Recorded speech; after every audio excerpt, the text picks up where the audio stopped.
Back with us, John Morris Show on a Wednesday. Our good friend, and we hope yours, Jerry Hill. Yeah. Resplendent in his Paisley shirt today. Yes. Welcome to you. Middle of the summer. Yeah. Middle of the summer, we stray a little bit. We were talking about the old Southwest Conference press tour. Yeah. You saw the picture of the bus. You weren't on the tour that year? I don't think I was on there yet because I took the Baylor beat in '87. Mm-hmm.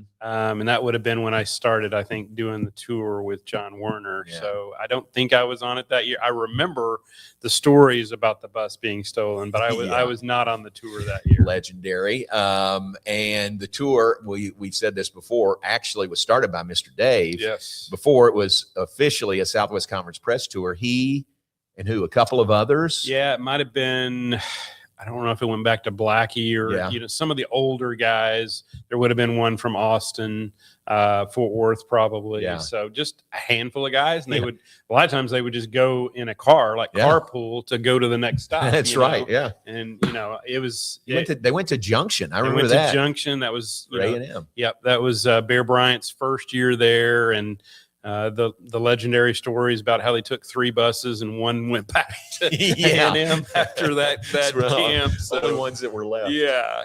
So just a lot of fun stories from even back then. But the Southwest Conference tour was always a lot of fun. I enjoyed that. Like I was telling you, I didn't usually get on the bus. I drove to different stops. Like I said, John Werner and I would split it up. John would go to 4 schools, and I would go to the other ones, and we just we drove to most of them. Right. Tech, like you said, that in Arkansas would have been the only flight trips. Yeah. So true. Very cool. Good memories there. Yeah. Did you have a particular story? So, and I think this was press tour. This was Mr. Dave's story, Dave Campbell. It's got to be true. And so it must have been the TCU stop, and maybe they came from SMU. Okay. But him, and I think it was Denny, but one of the other reporters, they were walking into what they thought was the hotel with their luggage. I have heard this. Yes. And it was a bank. And you can imagine 2 guys coming in there with luggage. Yeah. So that's Dave's story, and I'm sticking to it. That's pretty good. So that was Mr. Campbell and Denny Freeman. I think it was Denny. Yeah. I can hear them telling that story. Oh, that's pretty good. Stop. That's good. Lots of memories there. So this kind of popped up because media days are going on right now during talking season. And were you at, and this may have been multiple years, but I remember being at A&M when the bus driver fell asleep. I don't know if you'd remember that. I don't remember that. Yeah, but he was, obviously he was tired. Yeah. And I think it was when RC was speaking. I mean, you could hear him snoring. Oh, gosh. So fun times. I think maybe we might have been in a different place. You might have been in a different, like this would have been the writers doing like a team meeting room, tiered or whatever, and he fell the asleep. Bus driver was back in the back, and I mean you could hear him. He just started snoring. I don't remember if he addressed it or not, but I mean everybody could hear it. So that's pretty good. Fun All right, time. Good memories there. Yeah. All right, we said this is a good time, middle of the summer, to kind of check in on Baylor guys and girls that are in action in the pros, and there's a lot of them out there. Yeah, this good group, particularly in NBA Summer League. Baylor had 7. We can count, actually, I think it was 10 that I counted that had made stops in Baylor, because Dane Danger is playing in it, as well as Jalen Celestine and LJ Cryer. So they're on teams as well. But Baylor, guys that finished here, there were 7 of them. Adam Flagler with the Sacramento Kings, Kendall Brown with the Miami Heat, Jalen Bridges with the Portland Trailblazers, Norchad Omier with the LA Clippers, Cameron Carr. He had a great NBA Summer League, 18 points per game. So he did really well. Like I said, Jalen Celestine with the Toronto Raptors, Jaden Nunn with the San Antonio Spurs. Ray J. Dennis also had a good camp with 10 points per game. Atlanta Hawks. And I should go back to Norchad. He had a couple of double-doubles to finish out the Summer League, and he averaged almost a double-double with of course he did. 10.6 points and 9.8 rebounds. Wow. He's just a double-double machine. Yeah. And then Dane Danger, like I mentioned, with Brooklyn, and LJ Cryer with Golden State. So good representation there with Baylor. that's become a tradition, for Baylor to put guys in the NBA and really develop guys. I mean, there have been a lot of one and done guys, but then there's been some guys that have really developed and, become pro players. I think a Royce O'Neal, was, hardly recruited coming out of high school, transferred here after I think it was at Denver. Yeah.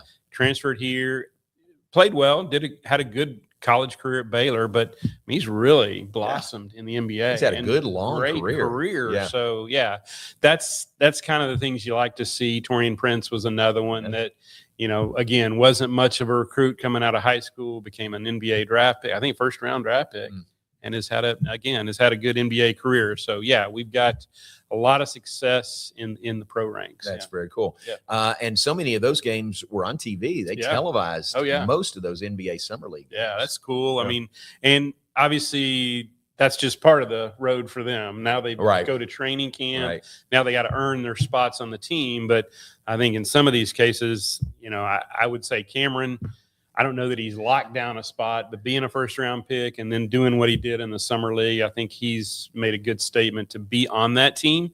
And then some of the other guys, I mean, they're gonna have some work to do, but just getting a chance to play in that helps you.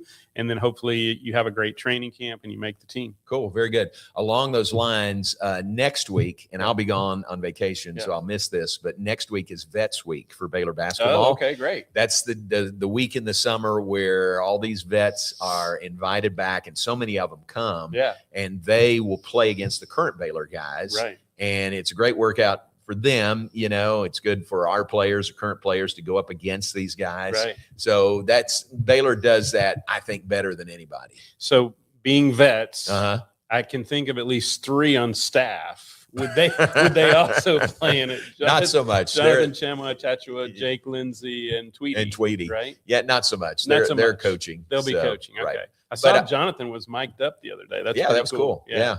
Now they may step in if they need to for a few minutes, but for the most part, they're going to be the other guys. But and it says something about Coach Drew and his staff that so many of those guys come back and they're just coming here to work out and get ready for their seasons. But so many times they, and some guys have been here years and years and years, so I think it's really cool and a tradition.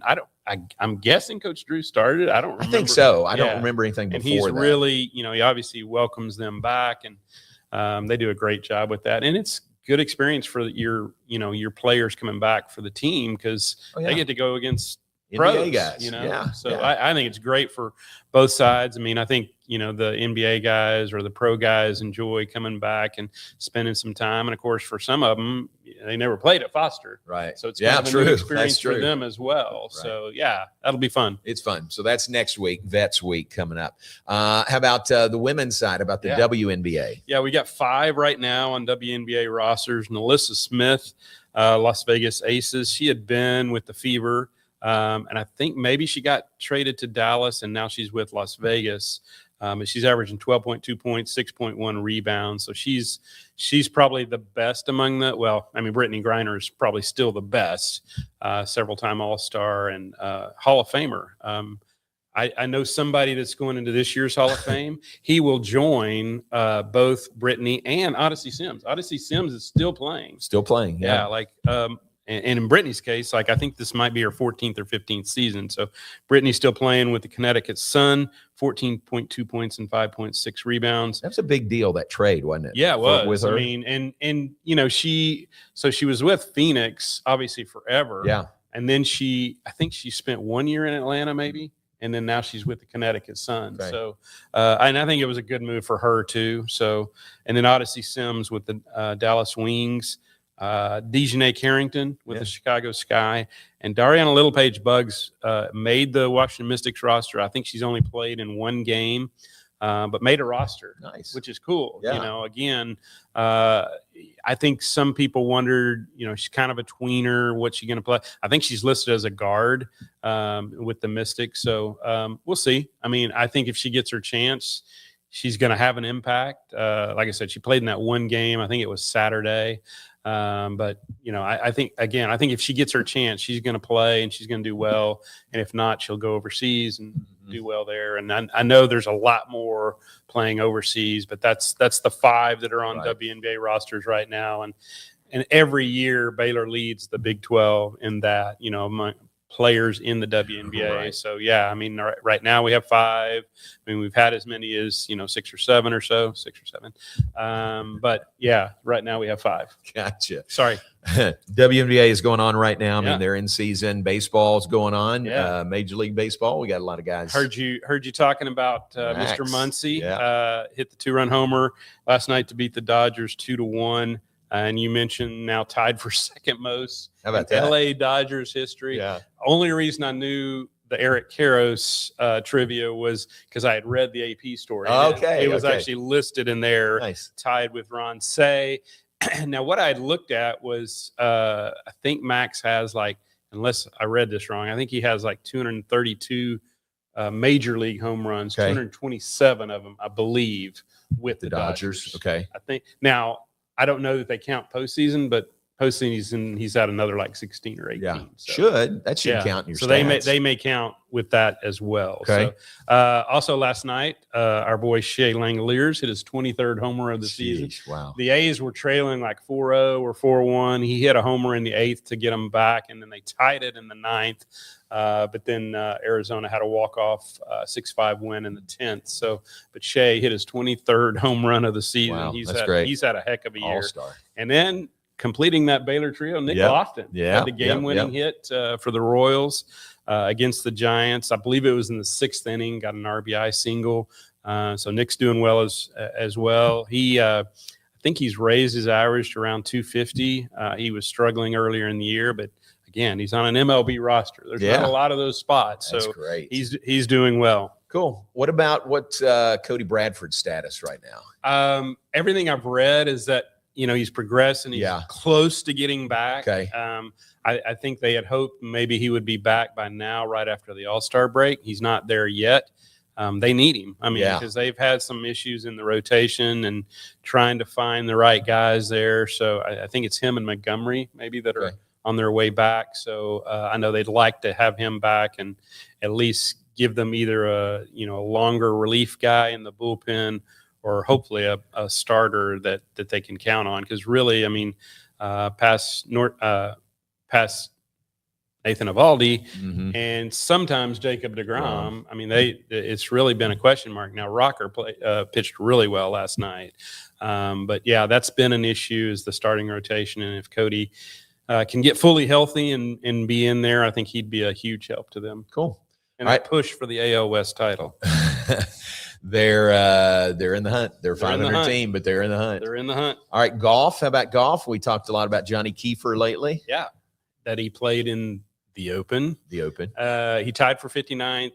Again, it seems like every week he's going to struggle on one day. He didn't in that tournament before, but he shot, I believe it was 4 over on the weekend, and that dropped him to a tie for 59th.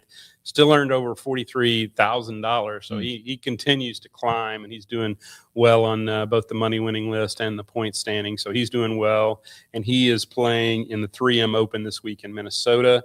Cooper Dossie still 9th on the Korn Ferry Tour, which means he's in position to get his PGA Tour card for next year, and he is playing in a tournament this week in Illinois. Very cool. Yeah. All right. Follow those guys. Who we got? What else you got? Track and field? I got track and field. And I did confirm. Yes. I did confirm. Is he married? He is married. All right. Michael Ford. Congrats to him and his bride. And I can't remember her name. She used to coach at Iowa.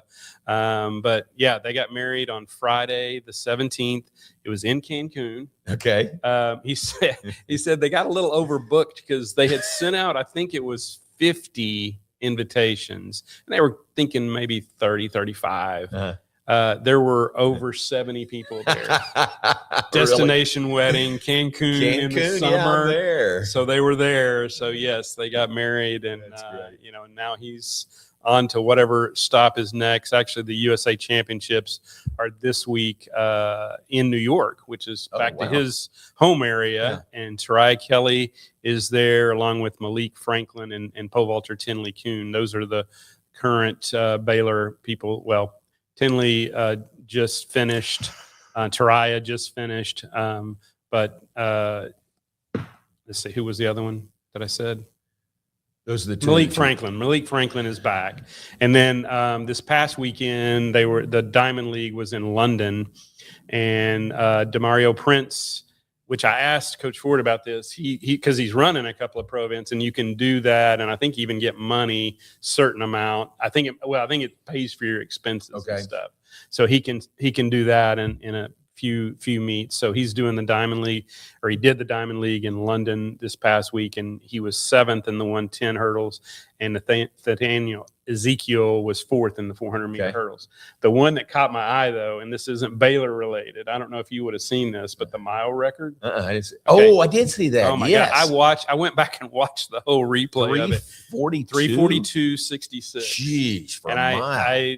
I kind of figured that out, or did my math, and it was less than 56 seconds a lap. I mean, think about that, John. Yeah, no. I remember what a big deal, because it would have been in the 70s, I believe, when they broke.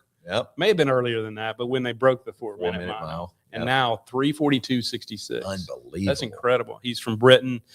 Just a phenomenal race to watch. So, I mean, because it's like they're with him, and then in the last lap, he just kind of left them behind. Man, see ya. That's amazing. Where was that?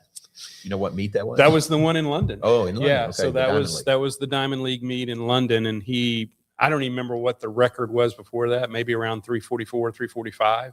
But he just blew it away and blew the field away as well. But apparently it was something that he had talked about. I'm going to break this record. Yeah. He went out and did it. Good grief. Yeah. That's impressive. Yeah. Anybody else? Track? So again, I mentioned the ones that are going to the USA Championships this week. How about our sprinter, 100-meter guy? Trayvon? Yeah. He is not in this one. I can't remember if Coach Ford said, because I know Demario is doing the Commonwealth Games, and I think that Trayvon may be doing that. Okay. And I don't remember where that is, John, but it's the Commonwealth Games coming up early next month. Maybe in the Commonwealth of Kentucky. It is not the Commonwealth of Kentucky. I believe it is in a foreign country, and Kentucky still is in the U.S., I believe. Yes, it is. They've tried to move out a couple. No, that was Texas. Commonwealth would be in Britain, Great Britain. I would think so. Just by the name, right? Yeah, I think so. And so that'll be early next month, along with, I know, the World U20 championships are coming up then, and Baylor has a couple in there. Women's golf. Okay. Can we transition to that? So Charlotte Brooke, that was on the team this last year, she's the one with the great accent. She is. She has a great accent. She loves talking, and she talks a lot too. Charlotte is in England, actually, defending her championship in the Walton Heath Trophy. Nice. She shot 4 under 70 yesterday in Tuesday's opening round, and is tied for second, 3 shots off the lead. And then Yurang Lee and Paloma Ibarra Ambia are playing in the 112th Canadian Women's Amateur in Toronto. Yurang won that event 2 years ago. Yeah. So nice. This is not pro, but close to it. And Yurang, I think, probably will be turning pro at the end of the year. So yeah, that's doing well. Good there. All right. Any other sports? Any other folks? What else we got? Baseball, you saw that was on Twitter and stuff. But Lucas Davenport signed with the Red Sox. Tice Armstrong with the Yankees. Very cool. And then Max put out 4 guys, made Summer League All-Stars. TJ Woodson, Bo Caraway, Tate Darius, and Kurt Ippolito named to Summer League All-Star teams. TJ Woodson's brother of, is that Michael's right? brother. Yeah, Michael Woodson, men's tennis coach's brother. So, and then 2 MLB All-Star Game starters and ace catcher Shea Langoliers and Dodgers third baseman Max Muncy. You mentioned this isn't pros, but you mentioned the series with Texas resuming. Yeah, basketball. That's 264th all-time meeting, but first in almost 3 years, because it would have been they said it's since 24, but that would have been 23-24 season. So yeah, it's been a minute. So when Texas went to the SEC, they haven't played them since then, but that series resumes with that November 15th game. Yeah, the geography's off a little bit, so it's Baylor from Waco and Texas we got to go Austin, through, and we're going to San Antonio to play. Seems like we should go to Houston or something, but no, it'll be fine. Yeah, it'll be good. And I heard you talking about trying to get back from BYU. Hopefully it's a day game. I know. Hopefully it's a early it kickoff. won't be. It'll be night. It'll be a night game Late. in lovely Provo, Utah, and getting back at 6 a.m. Yeah, exactly. So, and then go straight to San Antonio. John, the other deal I had written down and had some notes on were just football stuff. With that, with camp opening pretty soon here, and so many things going on there. One of the things I saw, and I don't know if you saw this on the web, but the game day experiences. Yeah. Which you're involved with. Oh, yeah. With one That's of them. very cool. I asked, so I interviewed or talked with Justin Hoff the other day, and I asked him if they were interested in a experience of Jerry, sitting with Jerry Hill in the press box, but apparently there was no interest in that. Oh, that's funny. But no, there is, there is one of the experiences is a radio booth experience for fun. 1 quarter, not the whole game, but 1 quarter. So I think that'll be fun. We couldn't have done that at Floyd Casey. We didn't have enough room. Right. No, you got room in there. But now we do. Yeah, so that's cool. That's available. So the other experiences really cool, I thought, but pregame experience, including the pregame meal and chapel at the team hotel, bear walk with the team. Yeah. So when they come in, and that bear walk is now back, they're stopping at the other side of the bridge in the touchdown alley area and then walking over there. So they're bringing back that kind of, and it's exactly 2 hours before. It's not 1 hour and 50 or 1 hour and 40. It's 2 hours before. So that's one of the experiences is walking in with the team. In-game sideline pass, pre-game sideline pass, and player tunnel. So you're in there. That's cool. When they're coming out, you can take photos and all that. So, and post-game media conference. Wow. We can sell tickets to that now, apparently. We got a spot in the back of the room. That's right there. You can't sit up there with Jerry, but you can. Or, that's true. You're in the room. You can be back there in the back with President Livingstone and all them. Radio booth experience. Birthday bash, including video board message and on-field photos with Bruiser and Marigold and pregame sideline access. So those are all on the web at BaylorBears.com. Game day experiences. Aaron Fordyce is going to be on here Friday to talk about those. Did I tell too much information? No, it's good information. I can apologize to him. Good information to pass along. And then we had, I believe it was 11 guys named to the Shriners East-West Bowl 1000. That would be Travion Barnes, DJ Lagway, Dawson Pendergrass, Tony Livingston, Jacob Redding, Caden Siraki, Devontae Tizino, LeVar Thornton, Devin Turner, Hosea Wheeler, and Palmer Williams. So good list there. Yeah. And then our boy Michael Allen nominated for the ACA Good Works team. Very deserving. I hope he gets named to that because he's an unbelievable guy. So that guy epitomizes that award. That should be the Michael Allen Award. Exactly. He does. He deserves a spot on that. Love it for sure. All right, thank you very much. Yeah, absolutely. Appreciate it. So I'll be gone next week. So Garrett, I'll see you next Wednesday. Jerry's going to come in and do his segment. I'm just going to do the whole show. So. Come on. Right, let's do it. We can I'll just do my segment. Exactly. Do it. You know how to get here. Garrett will fix you up. So you guys We're running a best of, I guess, next week maybe. We'll figure it out. Yeah. All right. If we can find anything that qualifies. Best of. Yeah, that's okay. Yeah. Thank you very much. Absolutely. All right, Jerry Hill. Appreciate him. Take a break. Back to look ahead and wrap things up right after this.